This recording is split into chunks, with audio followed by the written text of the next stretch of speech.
tell you in this court with regards to drug use, honesty is always the best policy. All right? Good luck to you. And here we go, another day, another defendant, but this isn't just any case. Robin Wera Hernandez is about to learn that when it comes to probation violations, the stakes are sky high. Buckle up. Court is calling 2023 CR 3442 State versus Robin Huerta Hernandez. Can I have parties announced for the record for the state? Defense? This is Pauline Portillo for Ms. Robin Huerta Hernandez. And are you Ms. Hernandez? Yes, ma'am. All right, and you need to slide over a little bit so that the state will have room. All right, did you review the document entitled Motion to Enter Adjudication of Guilt and Revoke Community Supervision with your attorney? Did you understand it? Yes. Are you the same Robin Huerta Hernandez who was placed on deferred adjudication in 2023 CR 3442 for the offense of possession of a controlled substance, penalty group 1 gram to 4 grams on August 17, 2023 for a period of 2 years? Is that you? Yes, ma'am. All right, state. Your Honor, we wish to proceed on violation of condition number 4 in Bexar County, Texas. The defendant, Robin Huerta Hernandez, did then and there fail to report in violation. 6 straight months of ghosting her probation officer. Is that true or not? That's true? not just a slip up, that's a slow motion legal car State. crash. We waive and In abandon violation of orders. condition number Any 4, objections? No that's the objections, Your Honor. backbone of Did you any understand by community pleading true to supervision order. violation of condition? To the supervision officer as directed for the months of April, May, June, July, August, and September 2024 in violation of condition number 4. How do you plead to that? True or not true? True. State. We waive and abandon the remainders. Any objections? No objections, Your Honor. Did you understand by pleading true to violation of condition number 4, the court could find it true, grant the motion, find you guilty, sentence you up to 10 years in prison and up to a $10,000 fine? You need to Yes, speak. yes, Your Honor. Knowing that, do you still wish to plead true to violation of condition number 4? All right, so here's the thing. Boom. Legal gut punch incoming. Many defendants think a deal with the state is a guarantee. Spoiler, it's not. The judge is making it crystal clear holds the power. Not the attorneys, not the defendant, and definitely not the deal. Let me explain this to you. You've entered a plea of true to violation of condition number 4. Maybe you and your attorney have worked out an agreement with the state. I don't have to follow that agreement. The reason why I don't have to follow that agreement is because you don't have a contract with the state or with your attorney. The contract is with the court, and that contract is your conditions of probation. So by pleading true to violation of condition number 4, I don't have to follow any agreement that has been reached between you and the state. It's just a recommendation, right? So you're looking up, I could revoke you and sentence you to 2 years. I could send you up to 10 years and I can sentence you up to $10,000 fine. Do you understand? Knowing that, do you still wish to plead true to violation of condition number 4? All right, do you want to step back and talk to her some more? No, Yes. no, yeah. Okay, yes, Your Honor. Sure. All right, and you're Miss Hernandez? All right, so you had entered a plea of true to violation of condition number 4. The court explained to you what the implications of the plea of true. And I gave you time to confer with your counsel. So do you still wish to plead true to violation of condition number 4? Do you understand by pleading true to that violation, the court could find it true, grant the motion, find you guilty, and sentence you up to 10 years in prison and up to a $10,000 fine? Knowing that, do you still wish to plead true to violation of condition number 4? And is there a proposed agreement? Judge, so there's not really an agreement. Each side's asking for something different. As far as the state and what the state is asking for, we are asking that you deny the motion. However, we are asking for you to alter and amend her condition. We'll continue her on deferred, but alter and amend her conditions for a 1-year extension and order her to go to safety due to the struggles that she has had with reporting and failing to submit to her hearings. All right, defense, what are you requesting? Judge, we're asking for the extension of the 1 year as well, but instead of safety, we're asking for some form of supportive outpatient treatment. Since Ms. Huerta Hernandez was released, she's been doing almost daily NA meetings online. She's been checking in with Miss Lanier, her pretrial supervision officer, which I have an email from her in Defendant's Exhibit 1 that she's been in full compliance, no violations on her GPS. Any I objection have a to? chance to review it. I have no objection. All right, I'll review that. This is where the story gets painfully human. Homelessness, domestic abuse, mental health issues aren't excuses, they're context. But in a courtroom, context only matters if it persuades the bench. And the MTR alleges drug use in February, but there have been no positive tests since then. I do intend to call Mr. Mike Hernandez, her fiance, and Miss Hernandez herself to explain the non-reporting. I urge the court, if they're between making a decision between SafeP and what I'm asking for, which is a supportive outpatient program, that they send Miss Huerta Hernandez for drug testing. I do believe she's going to come up negative. And I do believe that I'm going to put on some evidence. So why hasn't she been reporting?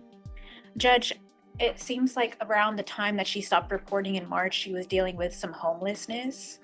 And she recently connected with her fiance, and she's now living with him, which was not a circumstance back when she stopped reporting.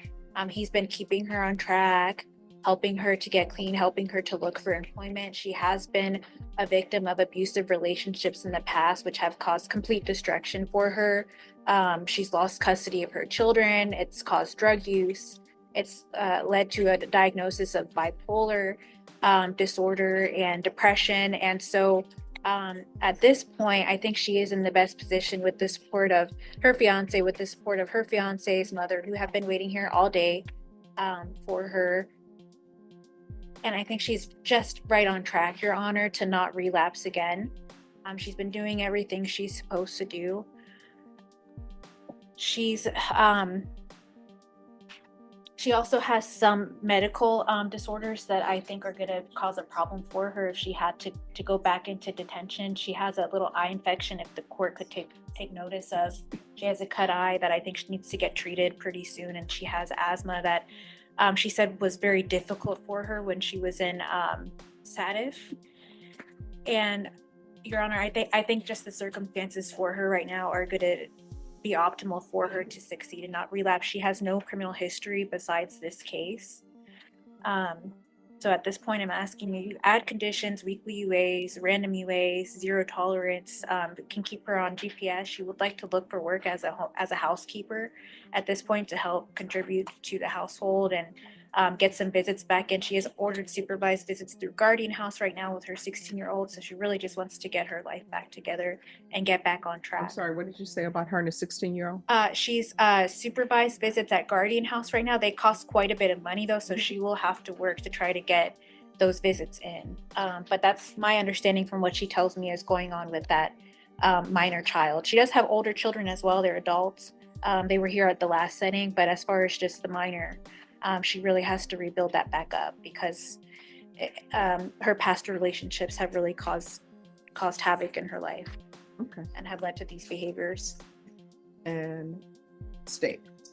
Judge, I am in agreement. This is her first MTR. She doesn't have any additional criminal history other than this. However, she has had some issues reporting, and I just think she needs a more structured environment to really help her if she's really serious about getting clean. She did complete SATIF, but did struggle in aftercare, and then just kind of falls off the grid, absconded from the jurisdiction of the court. And there haven't been any positives because she hasn't submitted to UA. And so that's why I'm asking for what I'm asking for, Your Honor. And Judge, I meant to tender Defendant's Exhibit 2 also, which is the verification that she's been attending the NA meeting. Mm-hmm. Permission to publish to the court. Yes. If you drug tested today, what are the results going to be? Negative. All right, you're going to go do a drug test today. Bashan, she's going to go do a drug test with felony drug court. So if you could have her go, and I'm going to send you some information of who to contact And they're going to want a photo ID. So if someone can, do you have a photo I ID? don't, Your Honor. Oh, they can take a photo, somebody take a picture of her and give it to them. Just send it. All right, we're going to come back with this. And she's in custody because she's late, correct? And you're on GPS and you're late. Why were you late? There was a long line outside, Your Honor, to get in on the courthouse. I was All right, here. So deputy, That moment right there, that's what legal dramas are made of. A raw, emotional plea. But is it a breakthrougher? A last-ditch Hail Mary? Let's not forget, action speaks louder than admission. what we'll do is we're going to release her so she can go and do her UA. All right? Judge, will she be brought back here today? So should I just go ahead and Oh, wait? no. Yes, wait. She's going to go straight over there and she's going to come straight back. Her fiance is here. I'm sure he can drive her. Yeah, sounds good. Oh, I'm sorry, but her counsel, I should wait, right? Yes. For her to come back. Okay. And if you speak to Miss Abrams, she'll tell you where you need to go. Oh, and counsel, your exhibit you wanted me to review? Thank you. Thank you. All right, and this is State of Texas versus Robin Huerta Hernandez. You entered a plea to violation of condition number 4. You entered a plea of true. The court ordered a UA. 3 years. Just like that. After all the testimony, the tears and talk of transformation, the gavel drops. Once again, the courtroom proves accountability has no rewind button. And you informed the court that you would be negative. I'm sorry? Want to be back, and I oriented to me last meeting at DP's, and I do want to change. I am changing. I have changed. People have places and things. I do have support now, family support, and nobody knew. I thought it was quick about me, and I'm sorry for lying. I do want to change, but I thought and I am. All right. All right. Is there anything else from the state or the defense? Nothing. All right. You've been missing for many months. That's what your plea of true was. I was informed that you were going to be clean, that you've been doing great work, but you were not clean. The court is going to grant the motion. The court is going to find you guilty. The court will revoke, request the therapeutic community. How much time are you asking for, state? Defense, what are you asking for? All right. The court will sentence you to 3 years in the prison, give you credit for any time served, and the court will retain jurisdiction. Did you review the document entitled Trial Court Certification of Defendant's Rights to Appeal with your attorney? Did you understand it and sign it? Right. You do have a limited right to appeal. That right to appeal is as it relates to the allegations in the motion, not the fact that you're on deferred adjudication. Because this is a felony conviction, you're not allowed to own or possess any weapons or ammunition. If you have a question over what a weapon or ammunition is, you'll need to speak to an attorney. Do you understand? All right, we can go off the record. Good luck to you. I will tell you in this court, with regards to drug use, honesty is always the best policy. All right, good luck to you.